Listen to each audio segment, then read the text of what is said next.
Hi, hope you're having a great day wherever you are. Let's just dive into today's crypto news, right? The key news. First, we have Facebook unbans crypto ads, right? So, more than 1 year since Facebook first banned a lot of the crypto, all related, all crypto ads, right? Now, more than 1 year later, they have now announced that they are basically making a lot of giving a lot of more freedom to ads that are involved in blockchain news, right? Industry technology, related to blockchain and cryptocurrency education events, right, can now advertise on Facebook without needing any pre-approval. Yeah, and this is basically a huge blanket ban that has been lifted. But of course, anything related to ICOs, right, initial coin offerings, a binary options still need approval, right? But that has basically opened a lot more doorway to, a lot of crypto companies and providers to actually now advertise on Facebook, right? So it is interesting is at this time when Facebook finally, lifted their blanket ban, right? Why is that? Because I think of course, most likely it is linked to their plans, right, to actually have their own cryptocurrency, right? So it doesn't make sense for them to have all this ban in place, right? That means they're not supportive of cryptocurrency, right? And they're also hiring a lot of people in their blockchain team, right? So all this is just signs, right, that there are rumors of them launching their own cryptocurrency, and which is a very huge ambition, right, involving something like either a payment in their own network, allowing people to pay instantly, or even use them to actually merchants, right, to buy things off merchants in their platform. And also, right, if they so they will be also rewarded if, let's say, they want to view ads and stuff like that, they will be also rewarded. So these are some of the rumors that came up. What are the possibilities that they are looking at, right? It's not just remittance, it's actually a very huge payment network involving their huge user base of 2 billion people, right? So all this, it seems like it's going to come soon, and they were also rumored to ask for a lot of venture capital funding. So it looks like that's going to happen very soon, right? And now, regardless, it is still good that they are lifting all this ban, because then it basically will let the industry prosper even further. Yeah. Next, Bitcoin basher Roubini covers from Novogratz crypto wager. So these two are basically the titans of their own industry. Roubini is an economist, right? Very, very famous, but he is also very famous recently because he is very, very anti-Bitcoin. Whereas Michael Novogratz is an ex-Goldman Sachs partner, right? He is a total pro-Bitcoiner, right? He has his own Galaxy Digital firm, right, which is also to help a lot of institutions and rich people invest easily into crypto.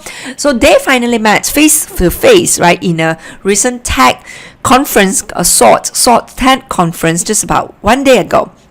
And of course, they are at loggerheads. Basically, Roubini said that crypto is just a bubble. In fact, the largest bubble of all, mother and father of all bubbles. Whereas Novogratz, right, think that, right, it is here to stay, right? Just judging from even a lot of Wall Street firms are investing their time and money launching real products, right? Like TD Ameritrade launching trading, Fidelity custody already live, and they're going to launch the trading soon, right? So all these things finally led to Novogratz asking a bet, right, with Roubini, saying that what he need to do, right, is just that because at $6,000 now, he said if at Christmas this year, if the price of Bitcoin is above $6,000, Roubini will have to wear a t-shirt that says "I love Bitcoin." But I say if not, then Novogratz will have to wear a t-shirt saying Nouriel was right? But it is not surprising that Roubini didn't take up the offer, although it doesn't even involve any money. So to me, I really think, right, it is just a sign. Although he said he doesn't care about the pricing, right, it's not important to him, and he again slams the people who believe in crypto as being ignorant, right, totally do not know what they are doing, do not know what they are supporting. But but then he refuses to take such a simple bet, right? And it's literally just wearing a t-shirt, right? It's really nothing. So I really think, right, you don't see what they say. Really, you should really see what they do. Their kind of action will tell you, right, where their real thinking is. Yeah. Next is, of course, right, just 9 hours ago, before the time of making this video, Bitcoin finally went above $6,000 mark, right? And this is very, very interesting. Why? Because the last time it went above 6,000, which is in 2017, right? At the time, Fidelity are not yet in this space. They are not yet offering custody. They are not yet offering trading. TD Ameritrade as well are not yet offering trading, right? eToro, a lot of these big names in the traditional investing world are not yet in crypto, and they're not offering any crypto trading. Square, right, which is the Twitter the company that's owned by Twitter CEO, right, Jack Dorsey, they are also not offering any Bitcoin trading, right? And of course, apart from that, pension funds at that time also are not even invested at all in any crypto related companies or crypto directly. But now it is totally different. At this point, when 2 years later, when Bitcoin is now above 6,000, all these things have happened, yeah.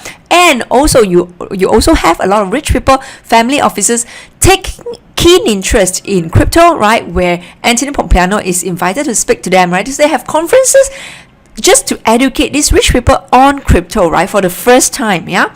And lastly, there's a twist in Binance hack that I want to talk about, because yesterday I talked about the hack, right, which is 40 million, but funds are still safe, right? But it takes about 1 week to actually, for you to deposit or withdraw your funds from the exchange. But regardless, CZ has come out to say that because they have a emergency fund in place that will be covering all these kind of emergencies, and that's why funds stolen by the hackers are taken from the exchange, but the exchange is bearing the losses on behalf of all of us. Yeah. But regardless, some data are still lost. So the thing now is this, right? So one thing to note is, for everyone who uses Binance Exchange, right, it's advised that you just log in a request, right? Log in a ticket with the support desk of Binance, just to make sure, right, that to say that, I noticed that, I know that your exchange has been hacked, right?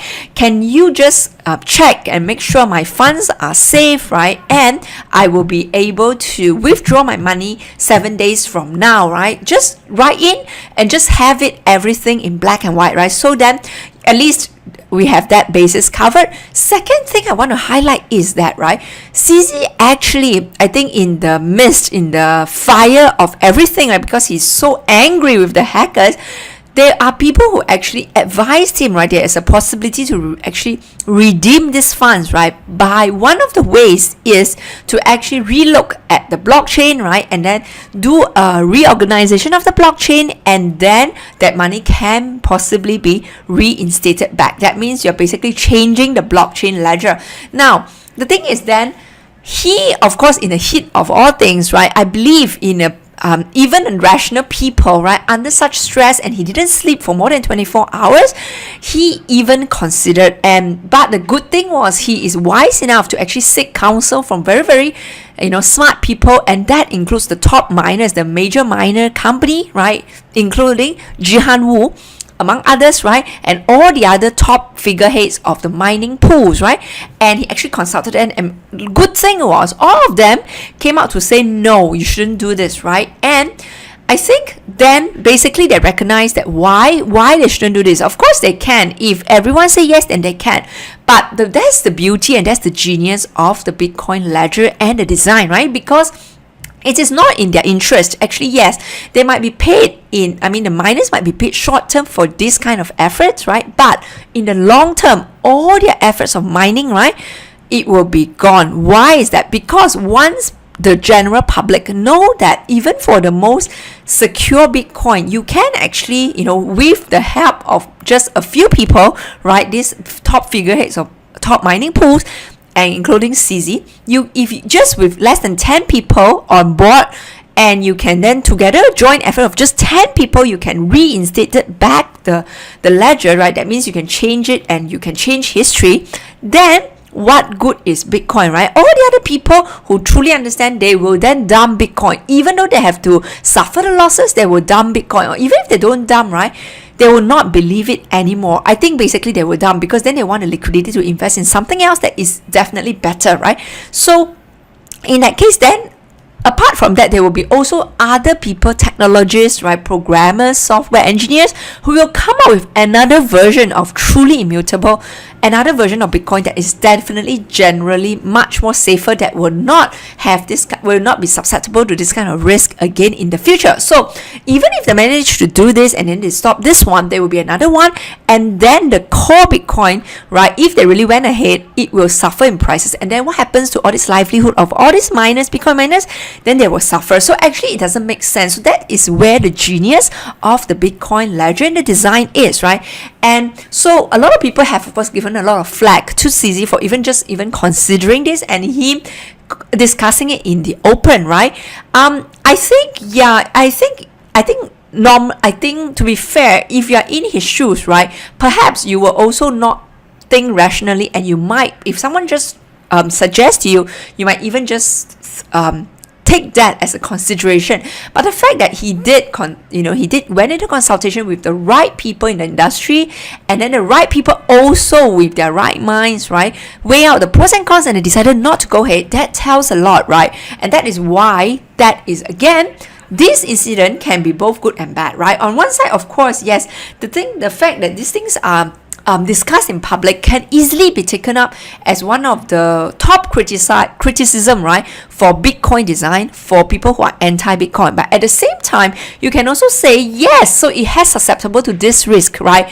And the fact that it has passed through this test successfully, right, and still survived, and the people didn't succumb to that kind of short-term gains, right, but rather they really think sustainability, they really think long-term, and therein lies the beauty and the strength, right, of Bitcoin. Yeah, and that's all I have, right, for today. So yes, I hope you like this. Leave a like, right, and subscribe, right, and yes, and I hope you're having a great day ahead. I speak to you tomorrow. Thank you.